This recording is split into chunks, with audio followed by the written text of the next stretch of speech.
You heard that right. We are twin turboing OG.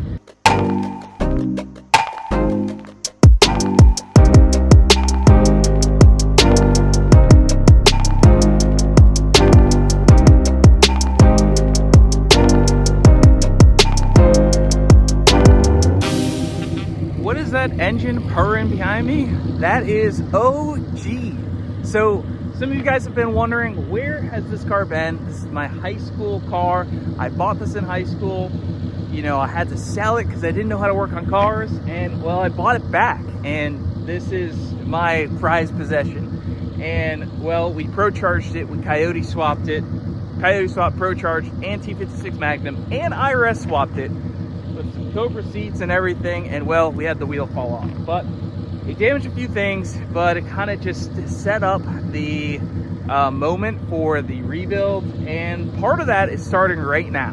I know she looks a little rough. This fender got messed up in the accident, doesn't match, so then we said, okay, we'll do the Roush bumper, the Roush side skirts, the Roush spoiler. We got 0304 Cobra painted mirrors, and we're gonna paint this thing. But we are gonna be switching this from the stock ECU control pack.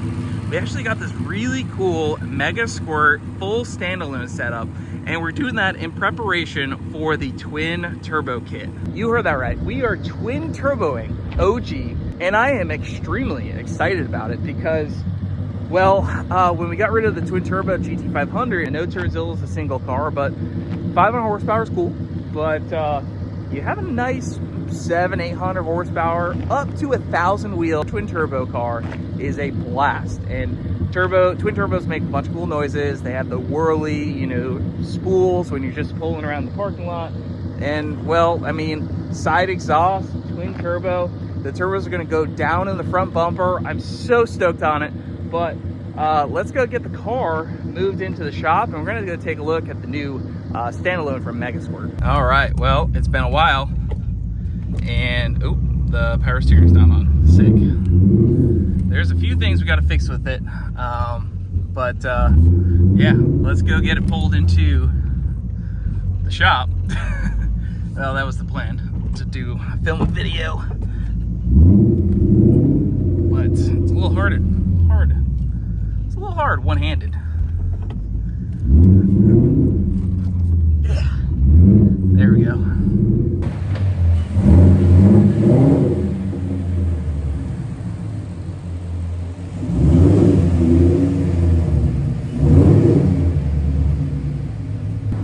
Well, obviously you can see still runs pretty good. We're gonna turn this thing down,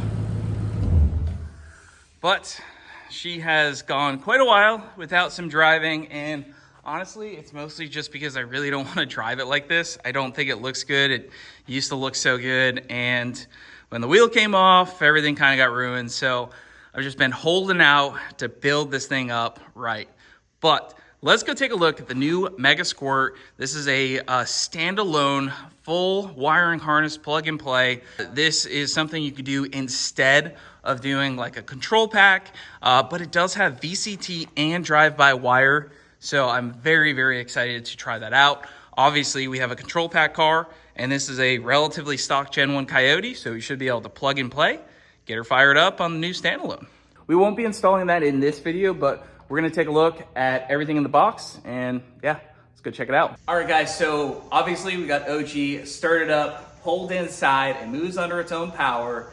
And well, let's hop into the unboxing of the MS3 Standalone for Coyote. This is brand new, just released, and I'm super excited. It supports VCT, drive-by-wire, and it is full standalone. So the Mega Squirts we use in the Terminator Cobras, for example, you plug and play with the ECU in the stock ECU location. This could run an engine on a stand. It could run, you know, race car, something that has really bad factory wiring.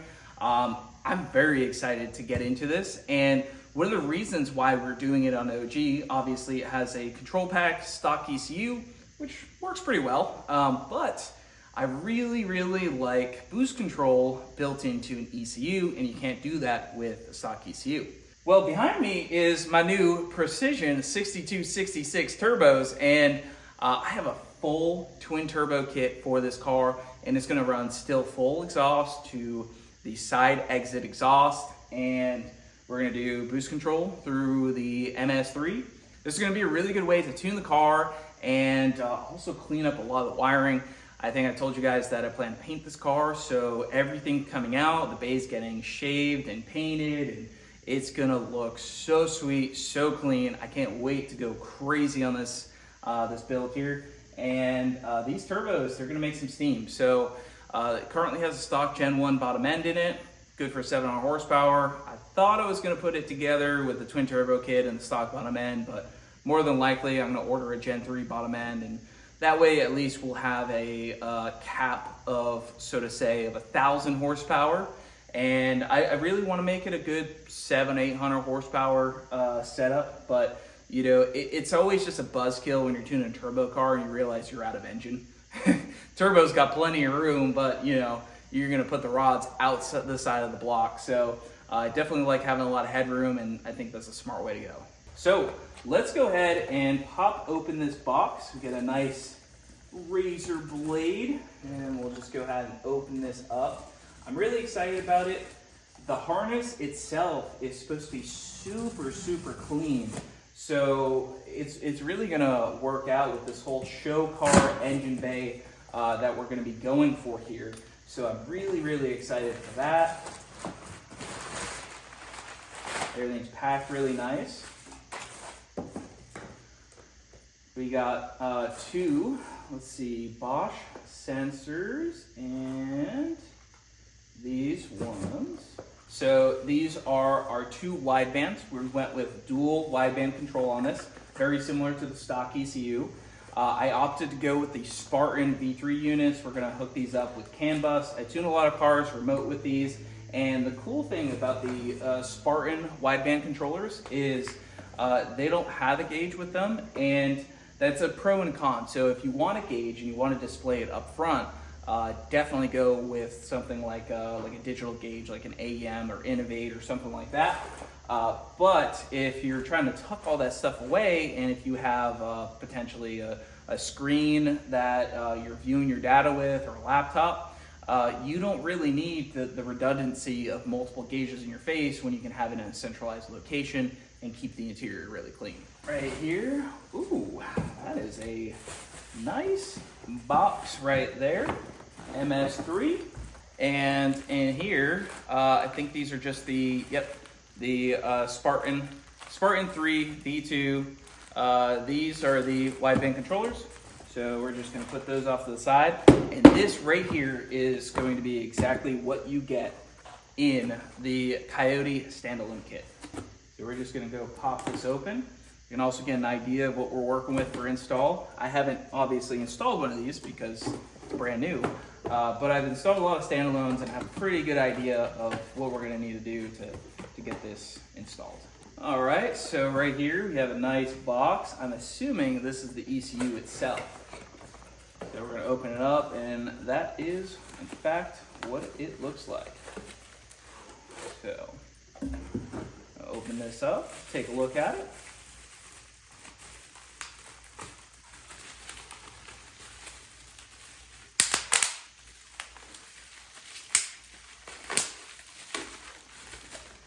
So it comes with USB cord, comes with this little card right here. I'm not gonna show you the other side. If you guys get a Mega Squirt, make sure you use this card. It has all your information to get the full version of Tuner Studio. Before I tune your car, go ahead and do this and have it set up.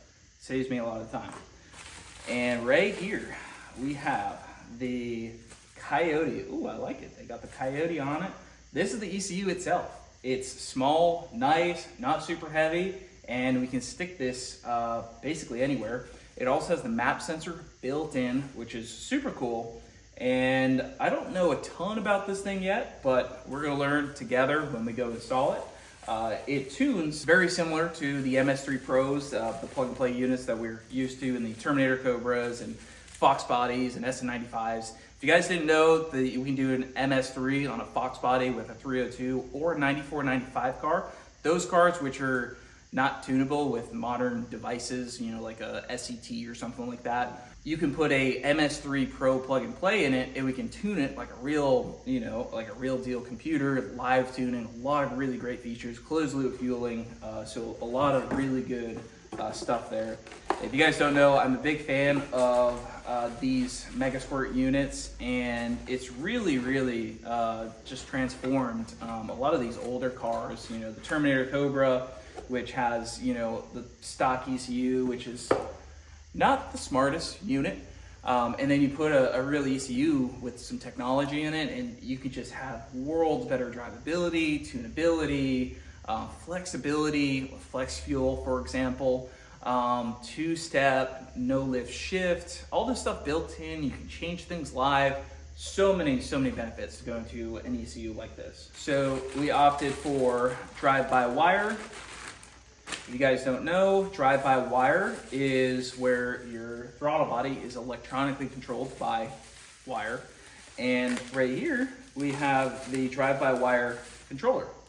So we're gonna be able to hook that up, use the stock throttle body, and not have to worry about throttle cables and trying to figure out all that stuff, because it actually cost me about $1,000 to get it done in my S197 car, which has a Coyote swap, and I had to go manual cable drive throttle body between the Motion Raceworks throttle body, the adapter, the cables, and all that stuff. It added up pretty high. In here, it looks like we have the drive-by-wire plug and play harness. So I can see right there, that goes to that drive-by-wire module right there. It looks like everything we need to hook that up to the throttle body. This is also packaged really well. I like that. And we're gonna come down here and open up, this is the main harness. One of the things they pride themselves on is having a clean engine harness, which I'm really excited about. This is a Coyote accessory box, and let's go ahead and open this up. Hopefully you guys are enjoying the video. There's not a lot of people that cover these really small, cool things that when they come out, and I try to be in depth as possible. So if you guys like that, make sure you hit the like button down below, comment, let us know what you think, and let us know what you're running on your Coyote swap car. And if you plan to pick up one of these Mega Squirts. But I enjoy getting into in-depth and giving you guys some really good content and being informative. If you guys don't want to be informed, we'll go over to TikTok, because I act like a goofball over there.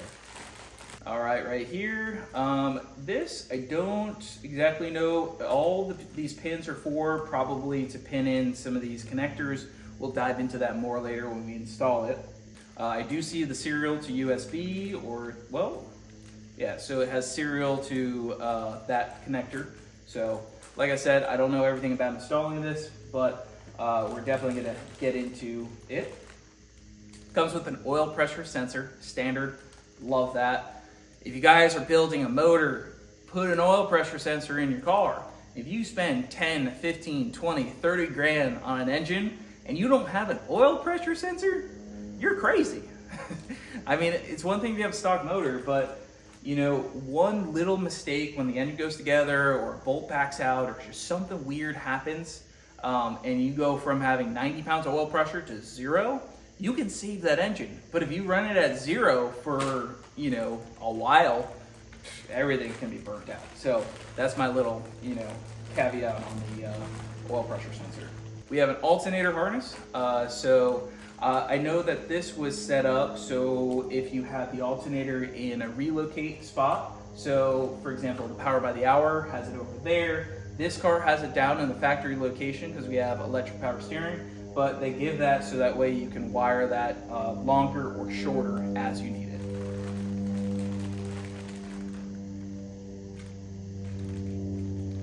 Flex fuel connections, I like it, awesome.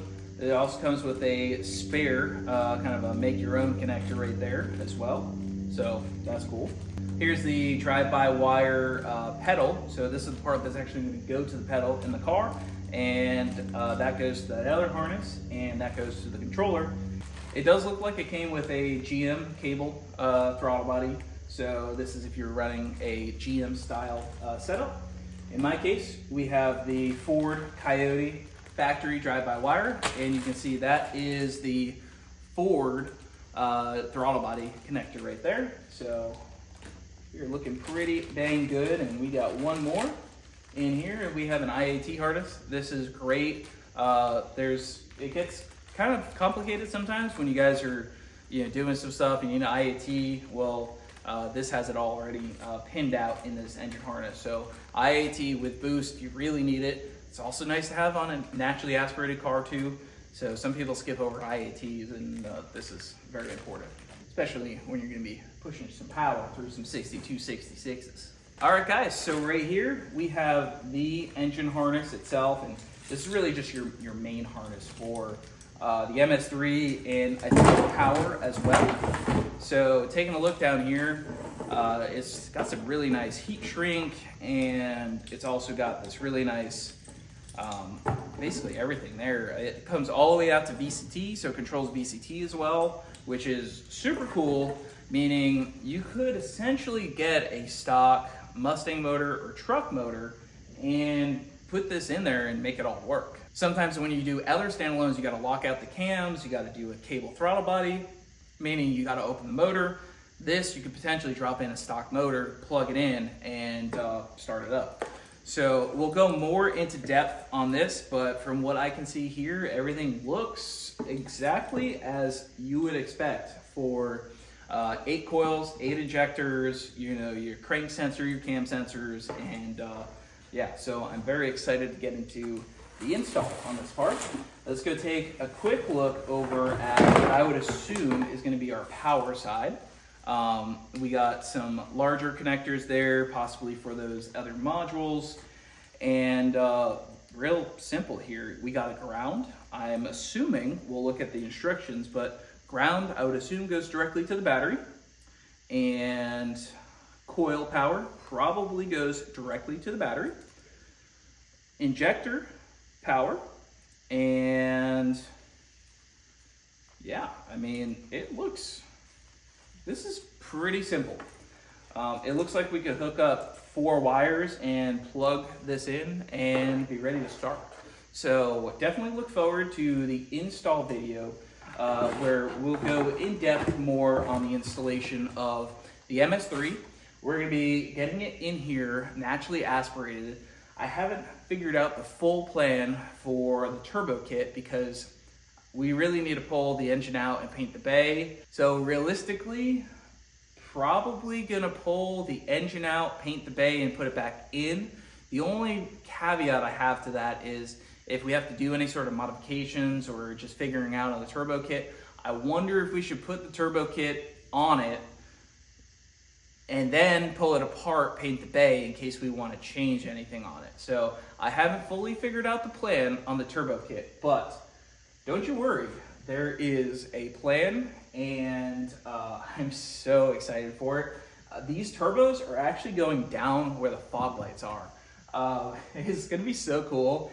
What's gonna be really neat about it is in the bay, the charge pipe that comes up to the boss manifold is gonna be the only charge pipe you see. So it's gonna come right up. You're not gonna see the turbos, unless the bumper is off, which, we may or may not make the bumper kind of easy to take off if we wanted to show off the turbos at a show or something, or just have access to them. But they're gonna be down here. There's a scavenge pump, and yeah, I mean, I think this thing's gonna make some really good power. We have the ability to do boost control with the ECU, and this car is gonna make a huge comeback. If you guys aren't familiar, T56 Magnum, IRS, Coyote, this thing is gonna be ready to rock. So it is going to be a blast. 800 wheel horsepower is kind of my basic point where I'm gonna be shooting for, but we can go flex fuel. Something super cool about it is we can do a boost by fuel, your flex percentage, right?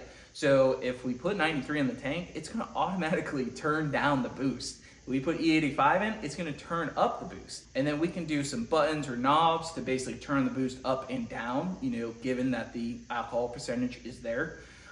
So there's gonna be so many cool things, and that's one of the reasons why I wanna do the Mega Squirt is I can turn this thing into just a monster, between the boost control and the engine control and everything I want to do with it. I'm going to be able to do that with the Mega Squirt. So if you guys want to pick one of these up, I'll definitely leave a link in the description. So yeah, we're definitely excited to get this installed in the car.